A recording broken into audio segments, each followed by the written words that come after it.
ਅਸੀਂ ਕੀ ਕਰੀਏ? ਸਾਡੇ ਬਾਬੇ ਨਾਨਕ ਨੇ ਕਿਹਾ ਹੀ ਨਹੀਂ ਹੈ कि मेरे घर नाल जोड़न वास्ते लोकां नूं डराओ, मेरे घर नाल जोड़न वास्ते लोकां नूं लालच दिओ। ये सानू गुरु नानक साहब ने उपदेश नूं मुफ्त पढ़ाई मिलूगी, तुहानूं आटा मिलू, दाल मिलू। ये मुफ्त खोरी की आदत पा दी है सिक्खी किरतियां की कौम नूं। ये सिख जिहड़े ने किरतियां की कौम है ते अज राजनीतिक आगुआं ने इन्हां नूं मुफ्त खोरां की कौम बना दिता है कि अज जिहड़ी जरूरत है श्रोमणी अकाली दल नूं वो ये है कि जे उन्हें अपना वजूद बचाउणा है, जे अपनी होंद बचाउणी है कि वो सिक्खी दे प्रचार प्रसार वाल ध्यान जिहड़ा है अपना केंद्रित करे। पंजाब दे विच सरकार बनाउणा जिहड़ा है अपना मकसद त्याग के पंथ दे भले लई, सिक्खी दे प्रचार दे लई अकाली जिहड़े है वो पिंडां दे विच जूझणे शुरू करन। सब तो पहला फतेह प्रवान करो। वाहिगुरु जी का खालसा, वाहिगुरु जी की फतेह। मैनूं पता है आप सवेर तो ही इस दीवान हाल दे विच गुरु पातशाह दे दर दीआं हाज़रियां भर रहे हो। मैं बहुता लंबा समा आप जी दे दरम्यान विचार नहीं रखने, कुछ संखेप जिहियां गल्लां करनियां। जिस धरती ते असीं बैठे हैं ये दीन दुनिया दे वाली धन धन साहिब श्री गुरु अर्जन देव जी महाराज ते साहिब श्री गुरु तेग बहादुर साहिब सच्चे पातशाह दे चरनां दी छोह प्राप्त धरती है। दूजा इस धरती नूं यह भी माण है कि इस धरती दे उत्ते खालसा पंथ ने, खालसा पंथ दे उन्हां महान योधियां ने, सूरबीरां ने जबर दा मुकाबला जिहड़ा है वो सबर दे नाल कीता है कि पंजाब दी धरती दे उत्ते एक सोची समझी साजिश के तहत धर्म परिवर्तन की लहर चलाई जा रही,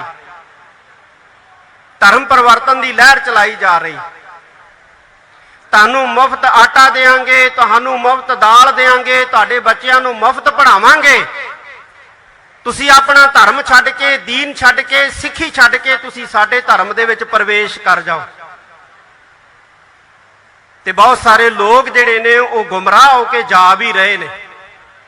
मैं उन्हां लोगां नूं कहना चाहांगा कि असीं उन्हां महान योधियां दे, उन्हां सूरबीरां दे, उन्हां छोटे साहिबजादियां दे वारिस हां जिन्हां नूं सरहंद दे सूबेदार वजीर खान ने कहा सी है बच्चिओ तुसी जमीनां लै लो, तुसी जायदादां लै लो, तुसी धन पदार्थ लै लो, पर तुसी अपना धर्म तब्दील कर लो। ते जे तुसी अपना धर्म तब्दील नहीं करोगे तो तुहानूं को के जिहड़ा है वो मारिया जाएगा। ते उन्हां छोटे छोटे मासूम बच्चियां ने कहा सरहंद की धरती दे उत्ते कि ऐ सूबेदारा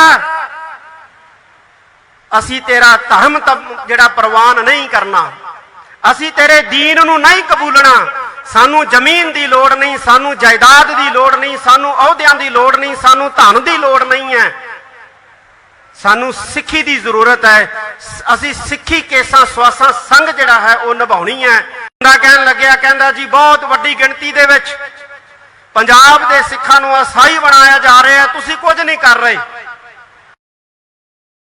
और मैं क्या साडे गुरु नानक साहब सच्चे पातशाह ने डरा के लालच दे नाल सानू जिहड़ा है वो सिख बनाउण दी सिक्ख्या दित्ती होई नहीं है। असीं की करिए? असीं की करिए? साडे बाबे नानक ने कहा ही नहीं है कि मेरे घर नाल जोड़न वास्ते लोकां नूं डराओ, मेरे घर नाल जोड़न वास्ते लोकां नूं लालच दिओ। ये सानू गुरु नानक साहब ने उपदेश ही नहीं दिता। उन्होंने तो सगों ये कहा जाओ तो प्रेम खेलन का चाओ, सिर तर तली गली मेरी आओ, इत मार्ग पैर तरीजै, सिर दीजै कान ना कीजै। वो तो कहते जे मेरे घर आना तो आपदा सीस तली ते रख के लैके आओ। वो गुरु नानक साहब कहते हैं जे मेरे घर आना तुहाडे बच्चिआं नूं मुफ्त पढ़ाई मिलूगी, तुहानूं आटा मिलू, दाल मिलू। ये मुफ्त खोरी की आदत पा दी है सिक्खी किरतियां की कौम नूं। ये सिख जिहड़े ने किरतियां की कौम है, ये किरतियां की कौम है, ये देण वालियां दी कौम है, ये वंडण वालियां दी कौम है। साध संगत जी ਤੇ ਅੱਜ ਰਾਜਨੀਤਿਕ ਆਗੂਆਂ ਨੇ ਇਹਨਾਂ ਨੂੰ ਮੁਫਤ ਖੋਰਾਂ ਦੀ ਕੌਮ ਬਣਾ ਦਿੱਤਾ ਹੈ। ਅੱਜ ਫੇਰ ਸਾਨੂੰ ਆਪਣਾ ਇਤਿਹਾਸ, ਸਾਨੂੰ ਆਪਣਾ ਵਿਰਸਾ ਜਿਹੜਾ ਹੈ ਉਹ ਪਹਿਚਾਨਣ ਦੀ ਜ਼ਰੂਰਤ ਹੈ। ਔਰ ਇੱਥੇ ਮੰਚ ਦੇ ਉੱਤੇ ਬੈਠੇ ਨੇ ਸ਼੍ਰੋਮਣੀ ਅਕਾਲੀ ਦਲ ਦੇ ਆਗੂ, ਮੈਂ ਇਹਨਾਂ ਨੂੰ ਵੀ ਇਹ ਕਹਿਣਾ ਚਾਹਾਂਗਾ ਕਿ ਅੱਜ ਜਿਹੜੀ ਜ਼ਰੂਰਤ ਹੈ ਸ਼੍ਰੋਮਣੀ ਅਕਾਲੀ ਦਲ ਨੂੰ, ਉਹ ਇਹ ਹੈ ਕਿ ਜੇ ਉਹਨੇ ਆਪਣਾ ਵਜੂਦ ਬਚਾਉਣਾ ਹੈ, ਜੇ ਆਪਣੀ ਹੋਂਦ ਬਚਾਉਣੀ ਹੈ, ਕਿ ਉਹ ਸਿੱਖੀ ਦੇ ਪ੍ਰਚਾਰ ਪ੍ਰਸਾਰ ਵੱਲ ਧਿਆਨ ਜਿਹੜਾ ਹੈ ਆਪਣਾ ਕੇਂਦਰਿਤ ਕਰੇ। ਪੰਜਾਬ ਦੇ ਵਿੱਚ ਸਰਕਾਰ ਬਣਾਉਣਾ ਜਿਹੜਾ ਹੈ, ਆਪਣਾ ਮਕਸਦ ਤਿਆਗ ਕੇ ਪੰਥ ਦੇ ਭਲੇ ਲਈ, ਸਿੱਖੀ ਦੇ ਪ੍ਰਚਾਰ ਦੇ ਲਈ ਅਕਾਲੀ ਜਿਹੜੇ ਹੈ ਉਹ ਪਿੰਡਾਂ ਦੇ ਵਿੱਚ ਜੂਝਣੇ ਸ਼ੁਰੂ ਕਰਨ। ਕੀ ਕਰਾਂਗੇ ਸਰਕਾਰ ਬਣਾ ਕੇ? ਜੇ ਪੰਜਾਬ 'ਚ ਸਰਕਾਰ ਬਣ ਗਈ, ਮੁੱਖ ਮੰਤਰੀ ਬਣ ਗਏ, ਮੁੱਖ ਮੰਤਰੀ ਦੀ ਹੈਸੀਅਤ ਕੀ ਹੈ? ਪੂਰੇ ਭਾਰਤ ਦੇ ਅੰਦਰ ਇਹ ਸਾਰੇ ਸੂਬਿਆਂ ਦੇ ਲੋਕ ਜਿਹੜੇ ਆ ਉਹ ਜਾਣ ਚੁੱਕੇ ਆ। ਕੇਂਦਰ ਸਰਕਾਰ ਨੇ ਅਧਿਕਾਰ ਖੋ ਕੇ ਇੱਕ ਸਟੇਟਾਂ ਨੂੰ ਜਿਹੜਾ ਹੈ ਉਹ ਮਿਊਨਿਸਪੈਲਿਟੀ ਕਮੇਟੀ ਨਾਲੋਂ ਵੀ ਜਿਹੜਾ ਉਹ ਭੈੜੇ ਕਰ ਦਿੱਤਾ ਹੈ। ਇਸ ਕਰਕੇ ਸਰਕਾਰ ਬਣਾਉਣਾ ਜਿਹੜਾ ਹੈ ਉਹ ਸਾਡਾ ਮਕਸਦ ਨਹੀਂ ਹੋਣਾ ਚਾਹੀਦਾ। ਮੈਂ ਨਹੀਂ ਕਹਿੰਦਾ ਕਿ ਵਿਧਾਨ ਸਭਾ ਦੇ ਇਲੈਕਸ਼ਨ ਨਾ ਲੜੋ, ਲੋਕ ਸਭਾ ਦੇ ਇਲੈਕਸ਼ਨ ਨਾ ਲੜੋ। ਮਕਸਦ ਜਿਹੜਾ ਹੈ ਉਹ ਸਰਕਾਰ ਬਣਾਉਣਾ ਨਹੀਂ ਹੋਣਾ ਚਾਹੀਦਾ। ਮਕਸਦ ਜਿਹੜਾ ਹੈ ਉਹ ਗੁਰਧਾਮਾਂ ਦੀ ਸੇਵਾ, ਮਕਸਦ ਜਿਹੜਾ ਹੈ ਉਹ ਪੰਥ ਦਾ ਪ੍ਰਚਾਰ, ਮਕਸਦ ਜਿਹੜਾ ਹੈ ਉਹ ਕੌਮ ਨੂੰ ਵੱਧ ਤੋਂ ਵੱਧ ਗੁਰੂ ਨਾਨਕ ਪਾਤਸ਼ਾਹ ਦੇ ਘਰ ਦੇ ਨਾਲ ਜੋੜਨਾ। ਅੱਜ ਅਕਾਲੀ ਜਿਹੜਾ ਹੈ ਉਹ ਗੁਰੂ ਦਾ ਝੰਡਾ ਚੁੱਕ ਲਏ ਤੇ ਗੁਰੂ ਜਿਹੜਾ ਹੈ ਅਕਾਲੀਆਂ ਨੂੰ ਅਸਮਾਨ ਦੇ ਉੱਤੇ ਪਹੁੰਚਾ ਦਊਗਾ, ਇਹ ਗਰੰਟੀ ਹੈ। ਲੇਕਿਨ ਗੁਰੂ ਪੰਥ ਦਾ ਝੰਡਾ, ਗੁਰੂ ਗ੍ਰੰਥ ਦਾ ਝੰਡਾ ਜਿਹੜਾ ਹੈ ਉਹ ਅਕਾਲੀਆਂ ਨੂੰ ਚੁੱਕਣਾ ਪਊਗਾ। ਅੱਜ ਸਾਰੇ ਝੰਡੇ ਛੱਡ ਕੇ ਤੁਸੀਂ ਪੰਥ ਦਾ ਝੰਡਾ ਚੁੱਕ ਲਓ ਤੇ ਸਿੱਖ ਦੁਨੀਆ ਭਰ ਦੇ ਜਿਹੜੇ ਆ ਉਹ ਤੁਹਾਡੇ ਨਾਲ ਹੋਣਗੇ। ਇਸ ਧਰਤੀ ਦੇ ਉੱਤੇ ਉਹਨਾਂ ਮਹਾਨ ਸ਼ਹੀਦਾਂ ਨੂੰ, ਉਹਨਾਂ ਮਹਾਨ ਯੋਧਿਆਂ ਨੂੰ ਯਾਦ ਕਰਨ ਵਾਸਤੇ ਇਕੱਠੇ ਹੋਏ ਆ, ਜਿਨ੍ਹਾਂ ਨੇ ਇੱਥੇ ਗੋਰੀ ਸਰਕਾਰ ਨੂੰ ਦੱਸਿਆ ਕਿ ਜੇ ਤੂੰ ਜ਼ੁਲਮਾਂ ਦਾ ਸਿਖਰ ਜਿਹੜਾ ਹੈ ਉਹ ਛੋਹ ਸਕਦੀ ਹੈ ਤੇ ਅਸੀਂ ਸਬਰ ਦਾ ਸਿਖਰ ਜਿਹੜਾ ਹੈ ਉਹ ਤੈਨੂੰ ਛੋਹ ਕੇ ਵਿਖਾਵਾਂਗੇ। ਅੰਤ ਦੇ ਵਿੱਚ ਜਿੱਥੇ ਮੈਂ ਤੁਹਾਡਾ ਸਾਰਿਆਂ ਦਾ ਧੰਨਵਾਦ ਕਰਦਾ, ਉੱਥੇ ਸ਼੍ਰੋਮਣੀ ਗੁਰਦੁਆਰਾ ਪ੍ਰਬੰਧਕ ਕਮੇਟੀ ਦਾ ਮੈਂ ਖਾਸ ਤੌਰ ਤੇ ਧੰਨਵਾਦ ਕਰਦਾ, ਧਰਮ ਪ੍ਰਚਾਰ ਕਮੇਟੀ ਦਾ ਮੈਂ ਖਾਸ ਤੌਰ ਤੇ ਧੰਨਵਾਦ ਕਰਦਾ, ਸ਼੍ਰੋਮਣੀ ਕਮੇਟੀ ਦੇ ਪ੍ਰਚਾਰਕ ਸਾਹਿਬਾਨ ਦਾ ਧੰਨਵਾਦ ਕਰਦਾ, ਜਿਨ੍ਹਾਂ ਨੇ ਇਹ ਪ੍ਰੋਗਰਾਮ ਉਲੀਕੇ। ਇਹ ਪ੍ਰੋਗਰਾਮ ਜਿਹੜੇ ਹੈ ਹੁਣ ਪਿੰਡ ਪਿੰਡ ਕਰਨ ਦੀ ਜ਼ਰੂਰਤ ਆ ਗਈ ਹੈ। ਸਾਧ ਸੰਗਤ ਜੀ, ਸਾਨੂੰ ਹੁਣ ਗੁਰੂ ਖਾਲਸਾ ਪੰਥ ਨਾਲ ਜੁੜੇ ਸਿੱਖਾਂ ਦੇ ਘਰਾਂ ਦੇ ਵਿੱਚ ਜਾਣਾ ਪਏਗਾ। ਮੈਂ ਕੱਲ ਵੀ ਕਿਹਾ ਸੀ ਕਿ ਪ੍ਰਚਾਰ ਵੱਲ ਧਿਆਨ ਦਈਏ। ਸਾਰੀਆਂ ਸੰਸਥਾਵਾਂ, ਸਾਰੀਆਂ ਸੰਪਰਦਾਵਾਂ, ਸਾਰਾ ਕੁਝ ਛੱਡ ਕੇ ਸਾਰੀਆਂ ਸੰਪਰਦਾਵਾਂ, ਸੰਸਥਾਵਾਂ ਸਿੱਖੀ ਦੇ ਪ੍ਰਚਾਰ ਪ੍ਰਸਾਰ ਲਈ ਯਤਨ ਕਰਨ। ਨਿਸ਼ਚੈ ਖਾਲਸੇ ਦੇ ਬੋਲ ਬਾਲੇ ਹੋਣਗੇ। ਮੈਂ ਆਪਣੇ ਵੱਲੋਂ ਆਪਣੇ ਸਾਥੀ ਸਿੰਘ ਸਾਹਿਬਾਨ, ਮਾਨਯੋਗ ਸਿੰਘ ਸਾਹਿਬ, ਜਥੇਦਾਰ ਰਣਜੀਤ ਸਿੰਘ ਜੀ ਗੌਹਰ, ਜਥੇਦਾਰ ਤਖਤ ਸ੍ਰੀ ਹਰਮੰਦਰ ਜੀ ਪਟਨਾ ਸਾਹਿਬ, ਮਾਨਯੋਗ ਸਿੰਘ ਸਾਹਿਬ ਗਿਆਨੀ ਰਘਬੀਰ ਸਿੰਘ ਜੀ, ਜਥੇਦਾਰ ਤਖਤ ਸ੍ਰੀ ਕੇਸਗੜ੍ਹ ਸਾਹਿਬ ਵੱਲੋਂ ਆਪ ਸਾਰੀ ਸੰਗਤ ਦਾ ਇੱਕ ਵਾਰੀ ਫੇਰ ਬਹੁਤ ਬਹੁਤ ਧੰਨਵਾਦ ਕਰਦਾ। ਵਾਹਿਗੁਰੂ ਜੀ ਕਾ ਖਾਲਸਾ, ਵਾਹਿਗੁਰੂ ਜੀ ਕੀ ਫਤਿਹ। ਜੁੜ ਬੈਠੀ ਗੁਰੂ ਰੂਪ ਖਾਲਸਾ ਸਤ ਸੰਗਤ ਜੀ, ਸਭ ਤੋਂ ਪਹਿਲਾਂ ਫਤਿਹ ਪ੍ਰਵਾਨ ਕਰੋ। ਵਾਹਿਗੁਰੂ ਜੀ ਕਾ ਖਾਲਸਾ, ਵਾਹਿਗੁਰੂ ਜੀ ਕੀ ਫਤਿਹ। ਮੈਨੂੰ ਪਤਾ ਹੈ ਆਪ ਸਵੇਰ ਤੋਂ ਹੀ ਇਸ ਦੀਵਾਨ ਹਾਲ ਦੇ ਵਿੱਚ ਗੁਰੂ ਪਾਤਸ਼ਾਹ ਦੇ ਦਰ ਦੀਆਂ ਹਾਜ਼ਰੀਆਂ ਭਰ ਰਹੇ ਹੋ। ਮੈਂ ਬਹੁਤਾ ਲੰਬਾ ਸਮਾਂ ਆਪ ਜੀ ਦੇ ਦਰਮਿਆਨ ਵਿਚਾਰ ਨਹੀਂ ਰੱਖਣੇ, ਕੁਝ ਸੰਖੇਪ ਜਿਹੀਆਂ ਗੱਲਾਂ ਕਰਨੀਆਂ।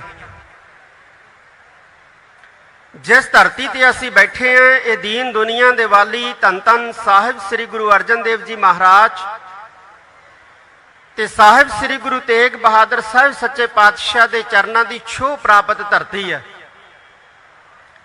ਇਸ ਧਰਤੀ ਨੂੰ ਮਾਣ ਹੈ ਕਿ ਇਸ ਧਰਤੀ ਦੇ ਉੱਤੇ ਦੋ ਗੁਰੂ ਸਾਹਿਬਾਨ ਨੇ ਆਪਣੇ ਮੁਬਾਰਕ ਚਰਨ ਪਾਏ ਆ। ਜਦੋਂ ਧੰਨ ਗੁਰੂ ਅਰਜਨ ਦੇਵ ਜੀ ਮਹਾਰਾਜ ਇਸ ਧਰਤੀ ਦੇ ਉੱਤੇ ਆਏ, ਇਲਾਕੇ ਦੇ ਲੋਕ ਸਤਿਗੁਰਾਂ ਨੂੰ ਬੇਨਤੀ ਕਰਕੇ ਇਸ ਧਰਤੀ ਦੇ ਉੱਤੇ ਲੈ ਕੇ ਆਏ। ਉਸ ਵੇਲੇ ਇਹ ਧਰਤੀ ਵੀਰਾਨ ਸੀ ਤੇ ਲੋਕਾਂ ਨੂੰ ਪਤਾ ਸੀ ਕਿ ਇਸ ਵੇਲੇ ਸਮਰੱਥ ਪਾਤਸ਼ਾਹ ਧੰਨ ਗੁਰੂ ਅਰਜਨ ਦੇਵ ਜੀ ਮਹਾਰਾਜ ਹੈ। ਜਦੋਂ ਗੁਰੂ ਅਰਜਨ ਦੇਵ ਜੀ ਮਹਾਰਾਜ ਦੇ ਚਰਨ ਇਸ ਧਰਤੀ ਦੇ ਉੱਤੇ ਪੈਣਗੇ ਤੇ ਇਸ ਧਰਤੀ ਦੀ ਵੀਰਾਨਗੀ ਕੱਟੀ ਜਾਊਗੀ। और वाकई इस धरती की वीरानगी कट्टी गई।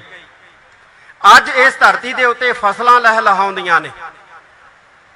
ये गुरु साहिबान की अपार किरपा है इस धरती के उत्ते। दूजा, इस धरती नूं यह भी माण है कि इस धरती के उत्ते खालसा पंथ ने, खालसा पंथ के उन्हां महान योद्धियां ने, सूरबीरां ने जबर का मुकाबला जिहड़ा है वह सबर दे नाल कीता है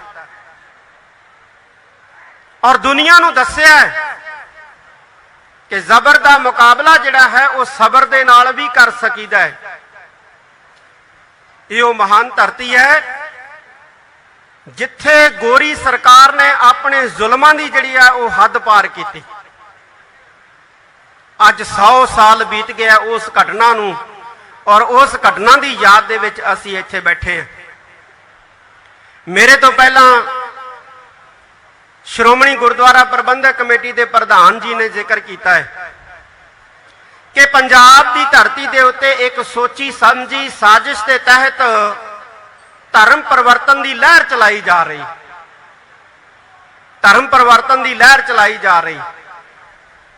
तुहानूं मुफ्त आटा देंगे, तुहानूं मुफ्त दाल देंगे, तुहाडे बच्चिआं नूं मुफ्त पढ़ावांगे, तुसी अपना धर्म छड्ड के, दीन छड्ड के, सिੱਖੀ छड्ड के तुसी साडे धर्म दे विच प्रवेश कर जाओ।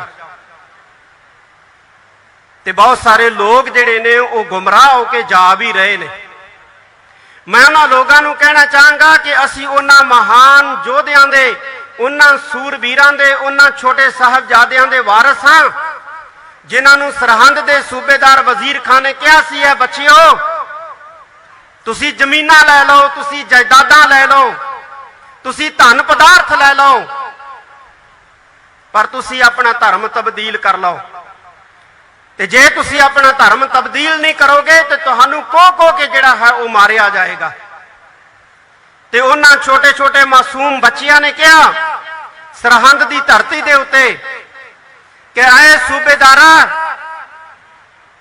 असी तेरा धर्म जिहड़ा प्रवान नहीं करना, असी तेरे दीन नूं नहीं कबूलना, सानू जमीन की लोड़ नहीं, सानू जायदाद की लोड़ नहीं, सानू अहुदियां की लोड़ नहीं, सानू धन की लोड़ नहीं है, सानू सिੱਖੀ की जरूरत है। असी सिੱਖੀ केसा स्वासा संघ जिहड़ा है वो निभाउणी है। कहन लग्या कहंदा जी बहुत वड्डी गिणती दे विच पंजाब दे सिੱਖਾਂ नूं असाई बनाया जा रहा है, तुसी कुछ नहीं कर रहे। और मैं क्या साडे गुरु नानक साहब सच्चे पातशाह ने डरा के लालच दे नाल सानू जिहड़ा है वो सिख बनाउण दी सिੱਖਿਆ दित्ती होई नहीं है। असी की करिए, असी की करिए? साडे बाबे नानक ने कहा ही नहीं है कि मेरे घर नाल जोड़न वास्ते लोकां नूं डराओ, मेरे घर नाल जोड़न वास्ते लोकां नूं लालच दिओ। ये सानू गुरु नानक साहब ने उपदेश ही नहीं दिता। उन्होंने तो सगों ये कहा जाओ तो प्रेम खेलन का चाओ, सिर तर तली गली मेरी आओ, इत मार्ग पैर तरीजै, सिर दीजै कान ना कीजै। वो तो कहते जे मेरे घर आना है तो आपदा सीस तली ते रख के लैके आओ। वो गुरु नानक साहब कहते ने जे मेरे घर आना है तुहाडे बच्चिआं नूं मुफ्त पढ़ाई मिलूगी, तुहानूं आटा मिलू, दाल मिलू। ये मुफ्त खोरी की आदत पा दी है सिੱਖੀ किरतियां की कौम नूं।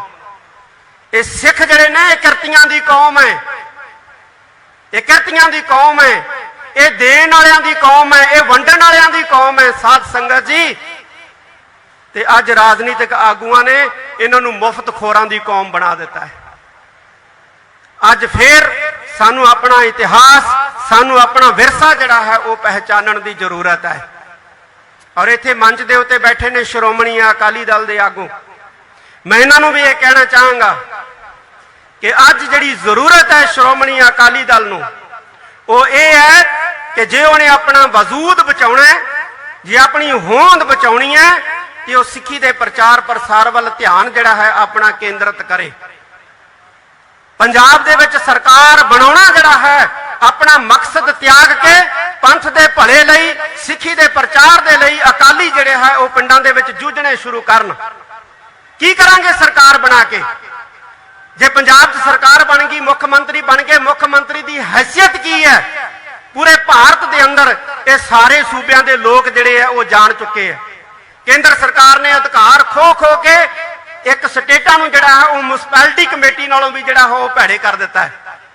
ਇਸ ਕਰਕੇ ਸਰਕਾਰ ਬਣਾਉਣਾ ਜਿਹੜਾ ਹੈ ਉਹ ਸਾਡਾ ਮਕਸਦ ਨਹੀਂ ਹੋਣਾ ਚਾਹੀਦਾ। ਮੈਂ ਇਹ ਨਹੀਂ ਕਹਿੰਦਾ ਕਿ ਵਿਧਾਨ ਸਭਾ ਦੇ ਇਲੈਕਸ਼ਨ ਨਾ ਲੜੋ, ਲੋਕ ਸਭਾ ਦੇ ਇਲੈਕਸ਼ਨ ਨਾ ਲੜੋ। ਮਕਸਦ ਜਿਹੜਾ ਹੈ ਉਹ ਸਰਕਾਰ ਬਣਾਉਣਾ ਨਹੀਂ ਹੋਣਾ ਚਾਹੀਦਾ। ਮਕਸਦ ਜਿਹੜਾ ਹੈ ਉਹ ਗੁਰਧਾਮਾਂ ਦੀ ਸੇਵਾ, ਮਕਸਦ ਜਿਹੜਾ ਹੈ ਉਹ ਪੰਥ ਦਾ ਪ੍ਰਚਾਰ, ਮਕਸਦ ਜਿਹੜਾ ਹੈ ਉਹ ਕੌਮ ਨੂੰ ਵੱਧ ਤੋਂ ਵੱਧ ਗੁਰੂ ਨਾਨਕ ਪਾਤਸ਼ਾਹ ਦੇ ਘਰ ਦੇ ਨਾਲ ਜੋੜਨਾ। ਅੱਜ ਅਕਾਲੀ ਜਿਹੜਾ ਹੈ ਉਹ ਗੁਰੂ ਦਾ ਝੰਡਾ ਚੁੱਕ ਲਏ ਤੇ ਗੁਰੂ ਜਿਹੜਾ ਹੈ ਅਕਾਲੀਆਂ ਨੂੰ ਅਸਮਾਨ ਦੇ ਉੱਤੇ ਪਹੁੰਚਾ ਦਊਗਾ, ਇਹ ਗਰੰਟੀ ਹੈ। ਲੇਕਿਨ ਗੁਰੂ ਪੰਥ ਦਾ ਝੰਡਾ, ਗੁਰੂ ਗ੍ਰੰਥ ਦਾ ਝੰਡਾ ਜਿਹੜਾ ਹੈ ਉਹ ਅਕਾਲੀਆਂ ਨੂੰ ਚੁੱਕਣਾ ਪਊਗਾ। ਅੱਜ ਸਾਰੇ ਝੰਡੇ ਛੱਡ ਕੇ ਤੁਸੀਂ ਪੰਥ ਦਾ ਝੰਡਾ ਚੁੱਕ ਲਓ ਤੇ ਸਿੱਖ ਦੁਨੀਆ ਭਰ ਦੇ ਜਿਹੜੇ ਆ ਉਹ ਤੁਹਾਡੇ ਨਾਲ ਹੋਣਗੇ। ਇਸ ਧਰਤੀ ਦੇ ਉੱਤੇ ਉਹਨਾਂ ਮਹਾਨ ਸ਼ਹੀਦਾਂ ਨੂੰ, ਉਹਨਾਂ ਮਹਾਨ ਯੋਧਿਆਂ ਨੂੰ ਯਾਦ ਕਰਨ ਵਾਸਤੇ ਇਕੱਠੇ ਹੋਏ ਆ, ਜਿਨ੍ਹਾਂ ਨੇ ਇੱਥੇ ਗੋਰੀ ਸਰਕਾਰ ਨੂੰ ਦੱਸਿਆ ਕਿ ਜੇ ਤੂੰ ਜ਼ੁਲਮਾਂ ਦਾ ਸਿਖਰ ਜਿਹੜਾ ਹੈ ਉਹ ਛੋਹ ਸਕਦੀ ਹੈ ਤੇ ਅਸੀਂ ਸਬਰ ਦਾ ਸਿਖਰ ਜਿਹੜਾ ਹੈ ਉਹ ਤੈਨੂੰ ਛੋਹ ਕੇ ਵਿਖਾਵਾਂਗੇ। ਅੰਤ ਦੇ ਵਿੱਚ ਜਿੱਥੇ ਮੈਂ ਤੁਹਾਡਾ ਸਾਰਿਆਂ ਦਾ ਧੰਨਵਾਦ ਕਰਦਾ, ਉੱਥੇ ਸ਼੍ਰੋਮਣੀ ਗੁਰਦੁਆਰਾ ਪ੍ਰਬੰਧਕ ਕਮੇਟੀ ਦਾ ਮੈਂ ਖਾਸ ਤੌਰ ਤੇ ਧੰਨਵਾਦ ਕਰਦਾ, ਧਰਮ ਪ੍ਰਚਾਰ ਕਮੇਟੀ ਦਾ ਮੈਂ ਖਾਸ ਤੌਰ ਤੇ ਧੰਨਵਾਦ ਕਰਦਾ, ਸ਼੍ਰੋਮਣੀ ਕਮੇਟੀ ਦੇ ਪ੍ਰਚਾਰਕ ਸਾਹਿਬਾਨ ਦਾ ਧੰਨਵਾਦ ਕਰਦਾ, ਜਿਨ੍ਹਾਂ ਨੇ ਇਹ ਪ੍ਰੋਗਰਾਮ ਉਲੀਕੇ। ਇਹ ਪ੍ਰੋਗਰਾਮ ਜਿਹੜੇ ਹੈ ਹੁਣ ਪਿੰਡ ਪਿੰਡ ਕਰਨ ਦੀ ਜ਼ਰੂਰਤ ਆ ਗਈ ਹੈ। ਸਾਧ ਸੰਗਤ ਜੀ, ਸਾਨੂੰ ਹੁਣ ਗੁਰੂ ਖਾਲਸਾ ਪੰਥ ਨਾਲ ਜੁੜੇ ਸਿੱਖਾਂ ਦੇ ਘਰਾਂ ਦੇ ਵਿੱਚ ਜਾਣਾ ਪਏਗਾ।